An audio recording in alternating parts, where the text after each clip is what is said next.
but we're here. JFK getting shot to this. James is here. At least we're not talking about JFK and shooters on the grassy knoll. Yeah. As we welcome in James Ham of the Insiders, our Kings Insider here with us. Hammer, life without Domantas Sabonis begins tonight. Or, maybe better stated, life without Domantas Sabonis continues tonight against Cleveland. How much, we know he's out for the rest of this homestand at minimum. He's out for the rest of this homestand. How much did the games last week with Jonas Valanciunas in that starting lineup prepare Sacramento for what's ahead here in the next 2 weeks or so?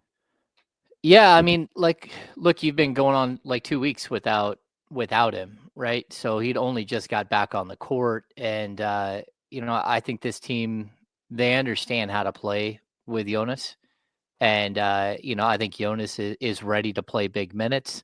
I also think Trey Lyles is, again, getting an opportunity to show his worth. And so I think we'll see a combination of those two players. Again, I don't think any one player can solve the mystery of what you do when Domantas Sabonis steps off the court in Sacramento. You just can't.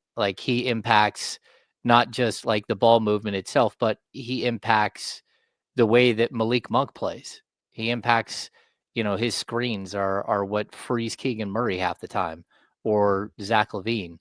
He's just a very unique player. And the fact that he, again, leads the NBA in rebounding, it's just tough to replace one guy like this who means so much to your team.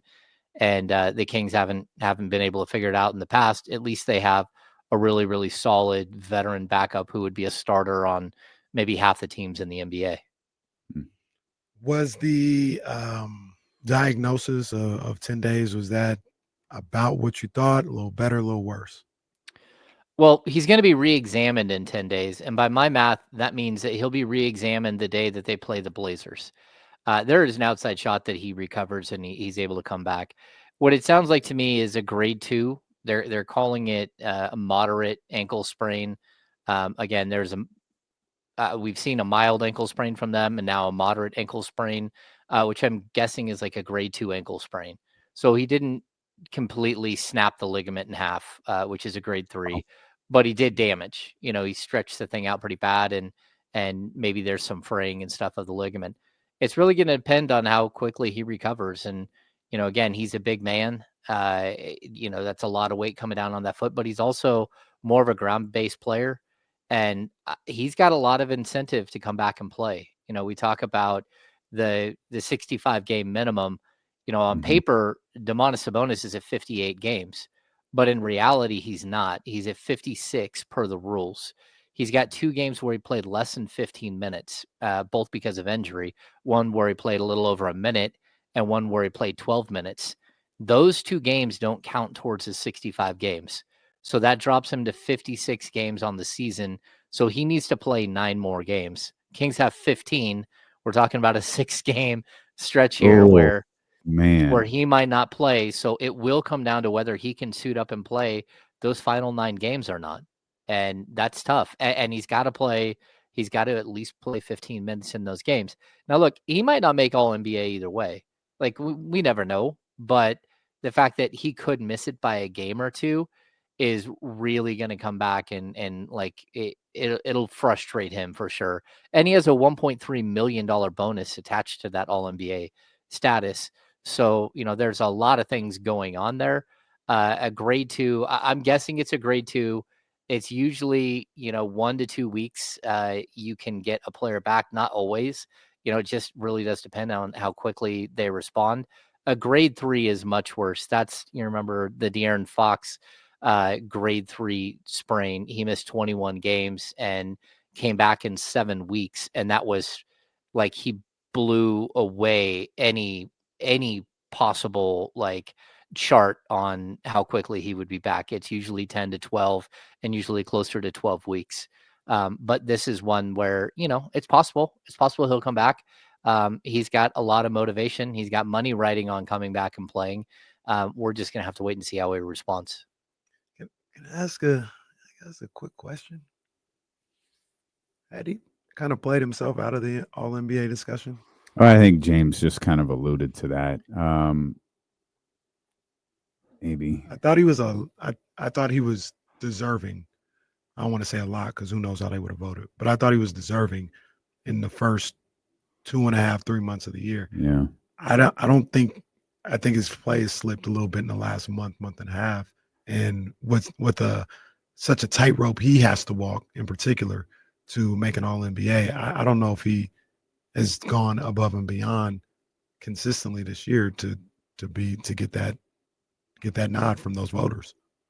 Yeah, I kind of disagree. His month of February was a little off, right? He averaged 16 points and 14 rebounds, 5 assists. But I think everybody understands that they made a franchise-altering trade and really mixed things up.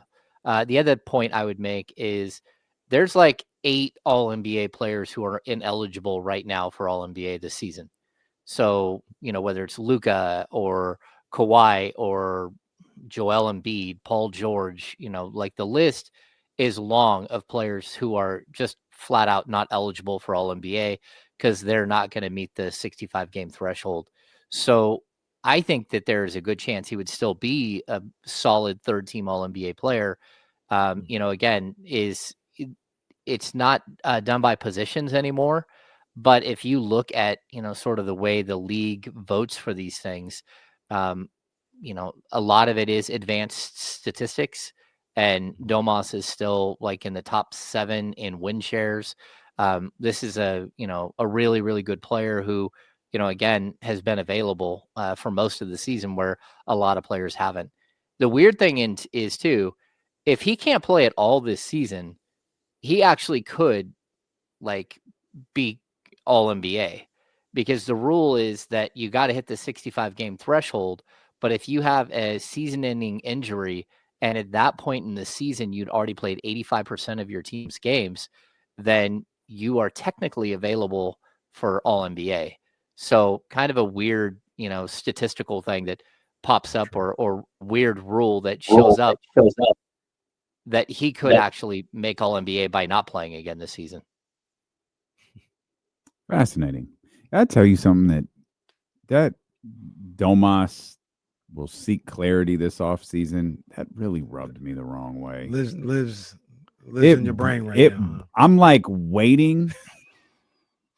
I'm just like I hate that. I love Domas, but now I feel like I'm on edge and I'm waiting for the offseason to get here. And it's like that. I wish you would say something. Like I really do wish you would. I hate that, James. It's bothering me. Yeah, I mean, I get it though. Like you sign up somewhere with the intention of winning games and being good and adding to the roster, and then they just put it in neutral for a year and a half. And he's not the first player and he won't be the last to say, "Hey, what is the plan? Like, do you want to like just forget about your prime and not be in the playoffs and not have?" And I get Kenny's gonna say, "Well, you got to play better." It's like I get that, but I mean, you got a guy who's averaging almost 20 points per game, who's averaging 6 assists, and who's leading the league in rebounding every year. Like, there's not a lot of ways in which he could play better. You want him to shoot the 3 better? Okay. He's shooting 44% or whatever it is from 3. Like, there isn't a lot of things that you can say about Domantas Sabonis. And for me, he's been a good teammate.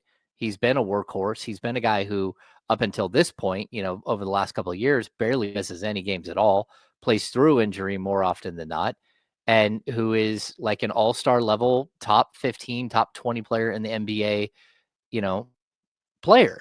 And so if I was 29 years old and a team just continued to fire coaches and continued to show me that they didn't know what direction they were going in, there would come a point where you would say, okay, look, it's probably time. And he doesn't have to wait until, like Father Time has already caught up to him like Damian Lillard did. Like that's not fair to make a player wait. If a franchise doesn't want to push forward and doesn't want to build a team that gives you an opportunity to compete, then, what are you doing there? And so I think we're going to have to wait and see. There's so many things that have to happen between now and, even July 1st, when the NBA season starts over.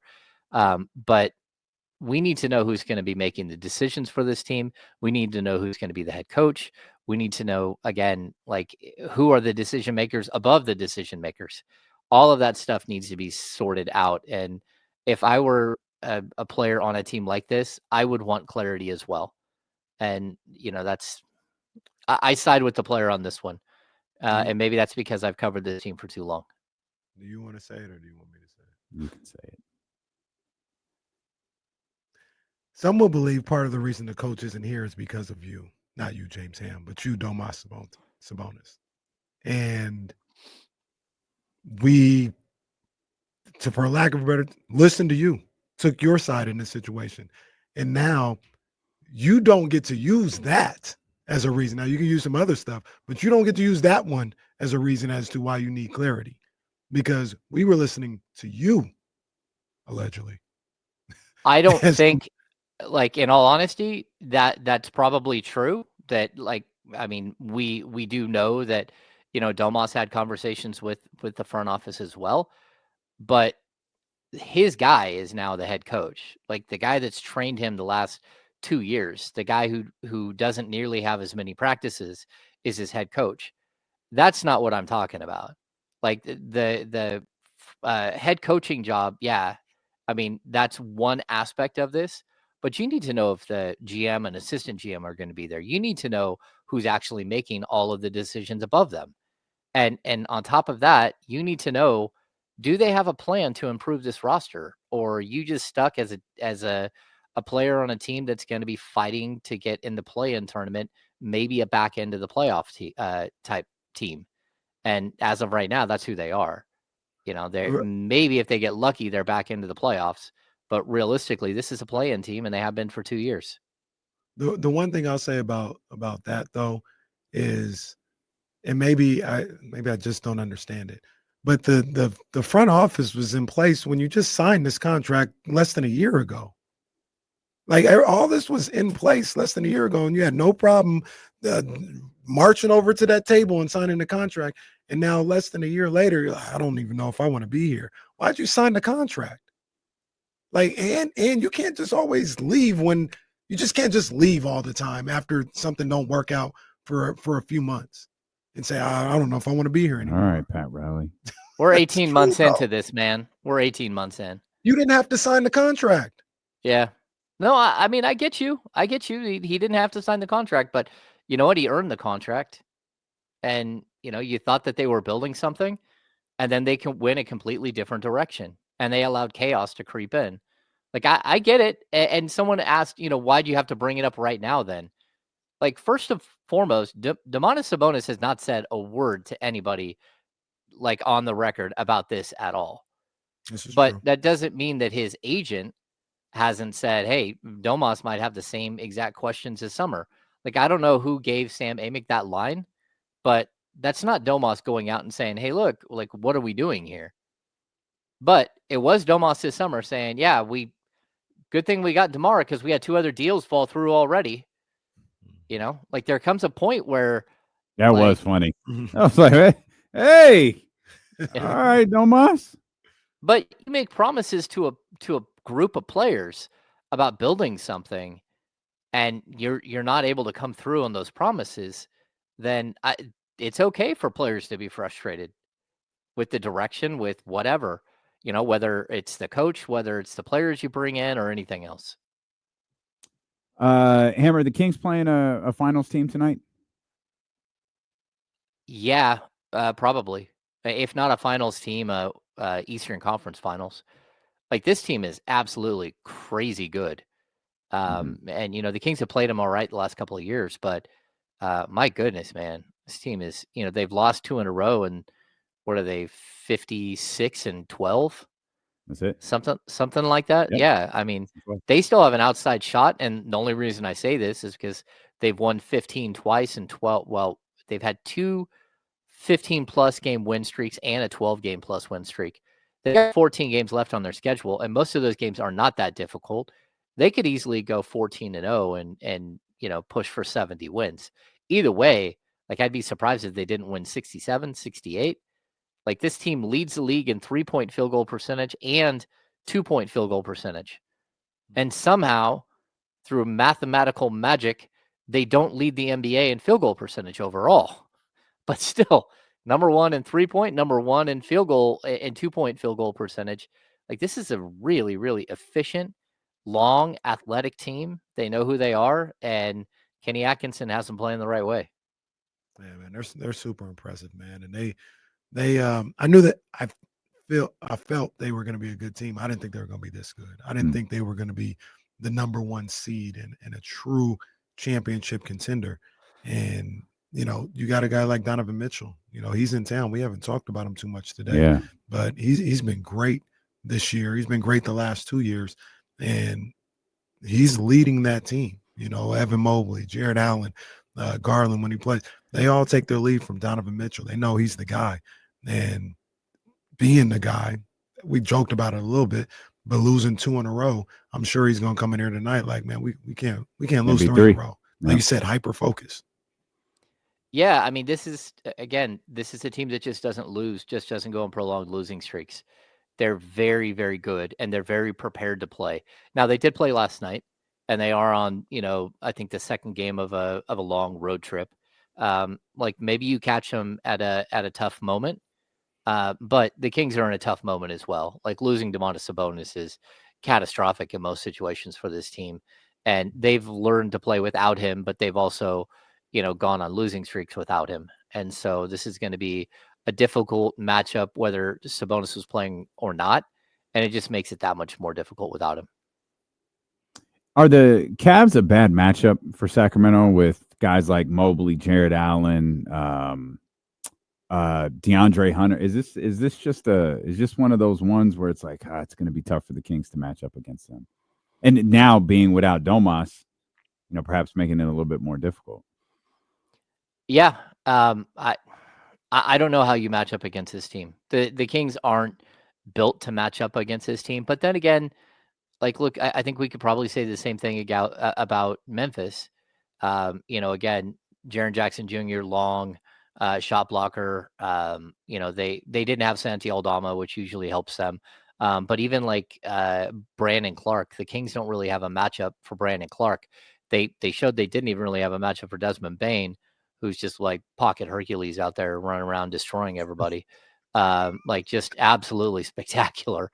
But this is, again, one of the most athletic and mobile teams that you're going to run into.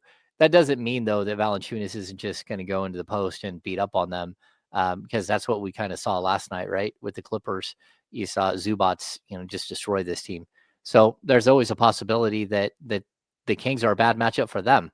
And I think we have seen that in the past, but this is a different Kings team. And you need to see how players like Zach LaVine come out, because he's either played spectacular or non-existent against his team this season.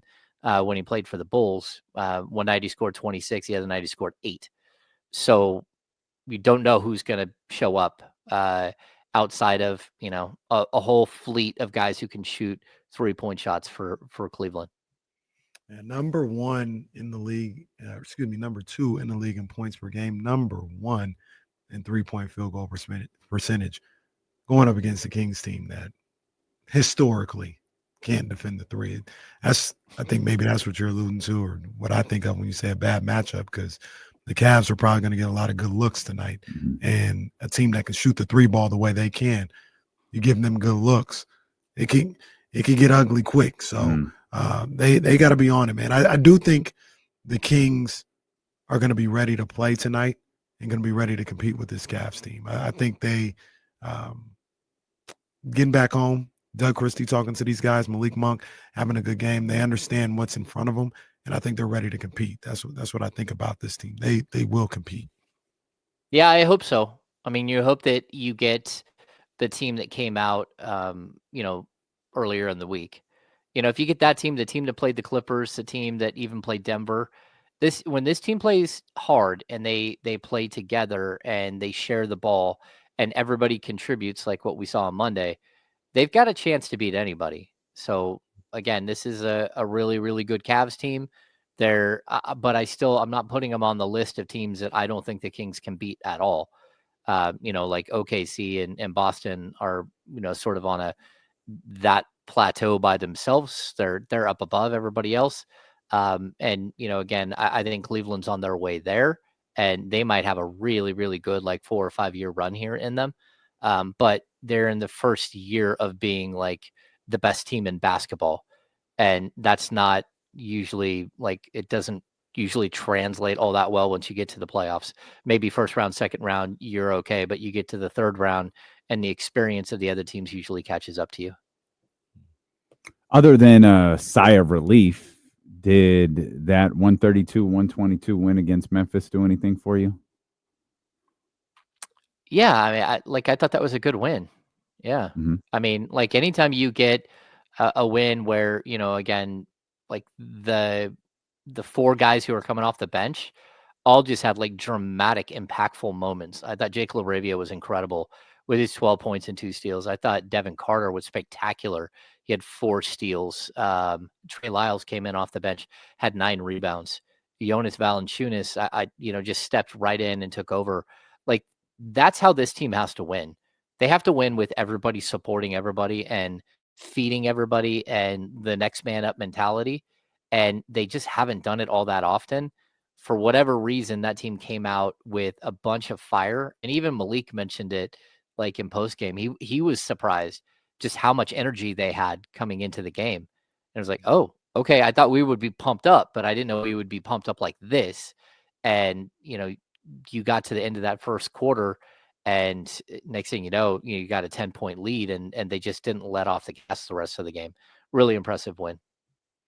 James, I mentioned something the other day after that game. I want to know what you think about it. I think Malik Monk is the straw that stirs the drink with this team. I think he's the key. His play is the key. Very rarely, and you have maybe a better memory of this than I do, but very rarely do you see Malik Monk play really well and the Kings lose. And very rarely do you see him play poorly and they find a way to win. They seem to go with how he's performing on a night-to-night basis. Now, he's kind of an up and down player. He's kind of erratic, and maybe that explains why the Kings' record is what it is, because they lean so heavily on a guy like Malik Monk. But do you think that's accurate? Like it really comes down to how he's playing on a night-to-night basis? Yeah, I think it is. I thought it was more that way when he was coming off the bench, right? Like, I mean, we can track how many times the Kings he scored over 20 and the Kings have won and all that stuff. To be honest, it's probably more even than I thought it was, just looking at it, without like sitting here and counting. But for me, like if you're going to be a starter, if Malik is going to be a starter, he has to find a way to bring the energy to impact the game in a different way. Because like coming off the bench, it's easy to be somebody who stands out as somebody who's just playing at a different speed than everybody else. But when you're in the starting group, it just doesn't, like, he doesn't stand out the same way. So I think when he was your 6 man, I did always feel that way, that he is the guy. You're going to go as far as Fox takes you, but Monk is going to be the barometer for whether you're going to win from one night to the next, right? And I just don't know that I feel that same way with him coming off the bench, with him as a starter versus coming off the bench. It really is difficult to just not be one of 5 starters. When you're a 6 man, you have an unlimited opportunity to just jump off the page, which is what he did for 2+ years, Sacramento. So, maybe my thought on him is a little different, but not that much. I still think he's like a very, very impactful player for this team. We'll come back. We got the Kings and the Cavs tonight. We've got more with our Kings insider, James Ham, with dealing with KC return here on Sacramento Sports Leader, ESPN 1320. We're clear. I'm on the wrong Wi-Fi. No.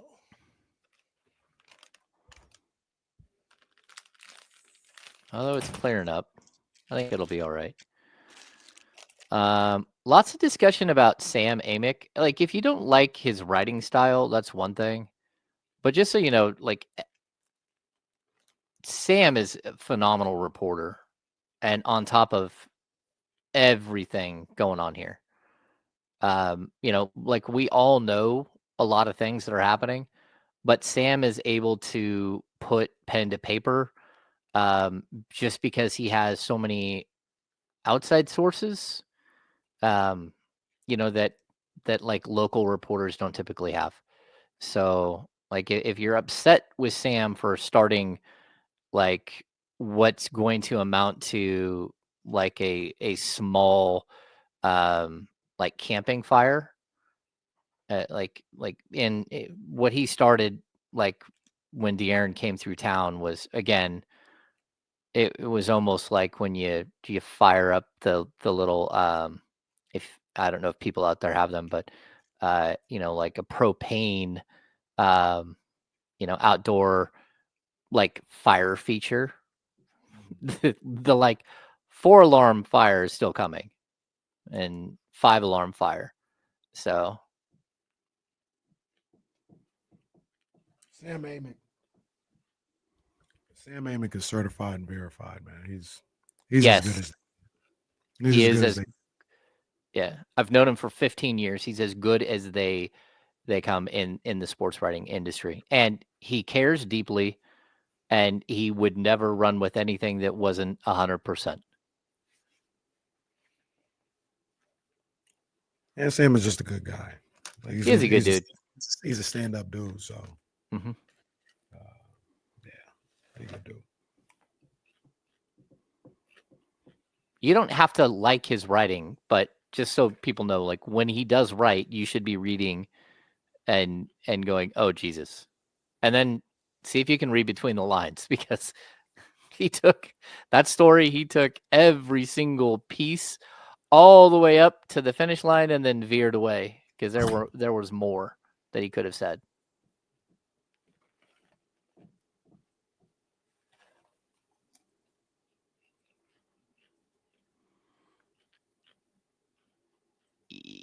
Yeah, this is totally inaccurate, just so you know. It's totally inaccurate. He does not get paid to start a narrative.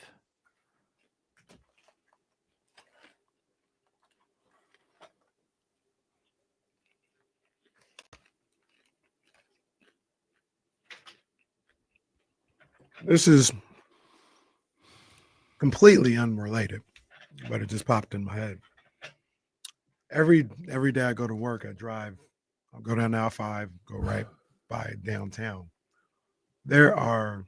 It's incredible to see the action actually taking place for like the first time ever in the rail yards. Like they've got a lot of action going on over there. Mm-hmm. And today, for whatever reason, I don't know if it was a meeting or something, there was like a gang of cars down there parked or whatever, bulldozers, cranes. Like, if you guys have been over there lately, you know what I'm talking about.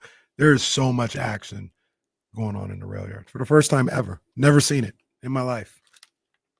Despite the many promises for there to be.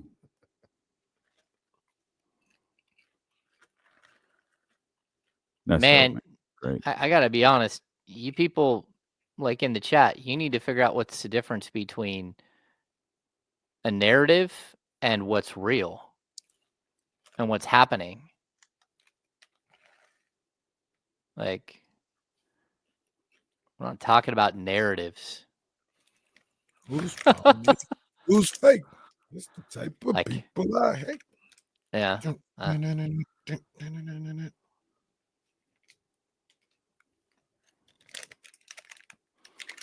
don't know what the heck people are talking about. A narrative. Who sits next to the owner every single game? Like Brad Miller. His daughter. There is not an Anjali narrative. There's a Anjali reality. Okay. That's their like his. I mean, it's his daughter. I mean, somebody's got to take over this team when he's done. And I've said this a million times. I would have my son sitting right next to me if I owned the team. Like we would be making all. We wouldn't know the difference. Oh like, no, who's the young version of James Ham over there? Reese no, that's the little one. That's the younger. Oh, that's right. That's right. Yeah. Toby doesn't look as much like me.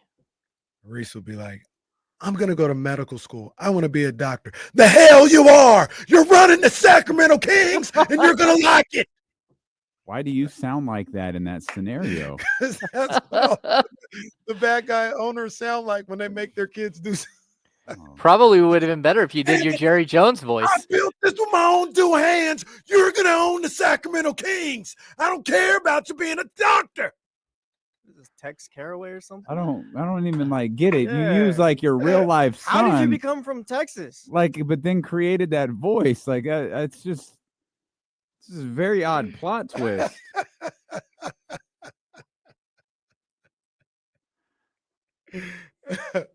That's my bad father, intense bad father acting right there. I am bummed out. I missed the grassy knoll discussion, the JFK stuff earlier.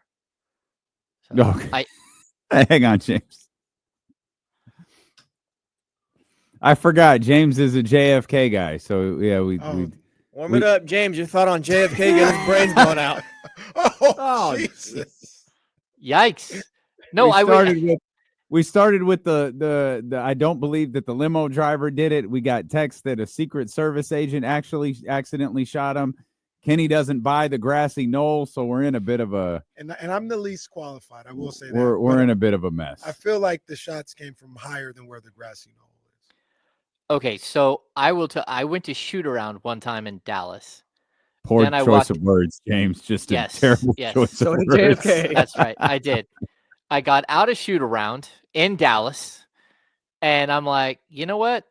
I think I'm gonna walk back to my hotel. And then I was standing there. I'm like, there's this whole row of electric scooters. I'm like, you know what? No, I'm gonna jump on an electric scooter. So I went flying down the hill, and then I see like Book Depository on the right. And I ended up taking an electric scooter to the grassy knoll and stood in the middle of the street. It's a weird, it's much smaller than it looks like in all the film and all the, the way, if you watch JFK, like the building, it literally looks like one of the standard crappy buildings that you don't know what's going on in downtown Sacramento, like a 4-story building that just is nondescript. Everything about it was nondescript, but I did do that on a road trip. When I was covering the team, and it was a good time. At least it was intriguing. I had a similar experience the first time I was in Dallas. Like, it wasn't a plan, but I guess that doesn't really matter right now. Jason Anderson just said Zach LaVine is out for tonight's game. Zach LaVine has been ruled out for tonight's game against the Cleveland Cavaliers due to personal reasons. Jake LaRavia is questionable due to illness. Again, that is from Jason Anderson. The injury report just came out. I assume maybe that's on there. But Zach LaVine has been ruled out for tonight's game against the Cleveland Cavaliers. I just had looked, and there was not an updated injury report. But now, sure enough, there it is. Jake LaRavia questionable due to illness. Zach LaVine out personal reasons. Yeah, that's not great. Yeah, that's tough. We know that Darius Garland is out for the Cleveland Cavaliers. He's out due to rest. I guess that's what the injury report says. Yeah. Well, that's tough. But for all the Keon Ellis truthers, I got great news for you. I got great news for you. Well, y'all told me this is the movie. Well, that's not fair. That's not fair story. Because Zach LaVine's not available. But you Keon truthers will be excited. Zach LaVine on the graphics. Oh man, come see Zach LaVine tonight. It's tough being a graphic designer over here at ESPN 1320. Domas on there at one point. He was out too, I think. Well, it was the game he came back. Oh, okay, I got you. I was just going on hoping and open a prayer. All right, JA, it's not reported. Doug, we'll talk here in a little bit, but that was a complete assumption on my part. I assume Keon Ellis is going to start alongside Malik Monk, DeMar DeRozan. Doug won't tell us. And Keegan Murray. He won't tell you an hour before tip off or 2 hours before tip off. No, he won't tell us. No, he makes us wait. Yep. I think it's going to I'm get grimy tonight. I'm not going to tell Doug he's wrong. So Doug, do whatever you want. Yeah, you. First of all, I hope everything's all right. Yeah. It says personal reasons. I hope everything's okay with Zach LaVine and those closest to him. But yeah, Sacramento, they've gonna have to find a way. Yeah, gonna have to find a way. And whatever the game calls for, you know what I mean. That's what all these games are at this point in the season. If you got to put up a bunch of points, if you got to find a way to get to the foul line or do whatever, you got to do it. If you got to lock up and play defense and be more focused on taking the 3-pointer away and getting into a slugfest, you're gonna have to do that. But you already have to do that with where you are in the season. But now with people out, it's just survive in advance, literally one quarter at a time. The sad part is you don't really advance; you just survive. You just survive. You just survive. Well, I mean, I think this team has shown that there are times when they almost pull together more when they're shorthanded. So I'm intrigued to see what they look like with Keon Ellis, because I think he's a good matchup with Donovan Mitchell. And, he's a hustle guy, and I think he can really impact the game defensively. But again, the Jake LaRavia one is tough as well. LaRavia is, his length and athleticism is something the Kings just don't have extra of.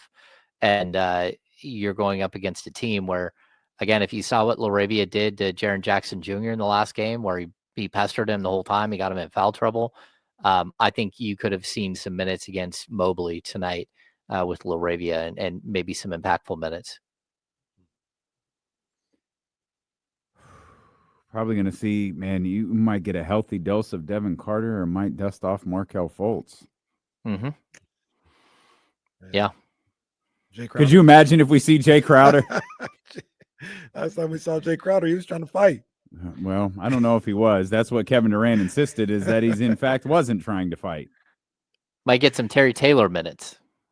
Terry Taylor. Red Rooster. There we go. Yeah, there we go. I don't know, man. I just, all right, whatever. Whatever. You gonna have to find a way to gut one out. Because I don't know the status of Zach LaVine. The Kings play tomorrow. We know Domas isn't playing tomorrow. And Jake LaRavia too. If Jake LaRavia is ill, they play tomorrow. Yeah. So I mean, there is a ton of Kings basketball in the days ahead. So hopefully these two situations, of course, Jake LaRavia isn't ruled out. He's questionable. Hopefully these are two situations that aren't too serious. But James, we got to let you go. You've got to start that drive to the Golden One Center, and you don't have your traditional quarter zip on with the collar. This is how I'm rolling tonight. That's how I'm rolling. There's no way that's how you're going to the game. I don't believe you. How I'm rolling to the game if I see you there. Really? Okay, James. Wow, casual James. I like it. That's I like right. it. Well, good stuff. Drive safe, man. We'll see you in the morning. See you guys. Take care, Bye, man. Chatty.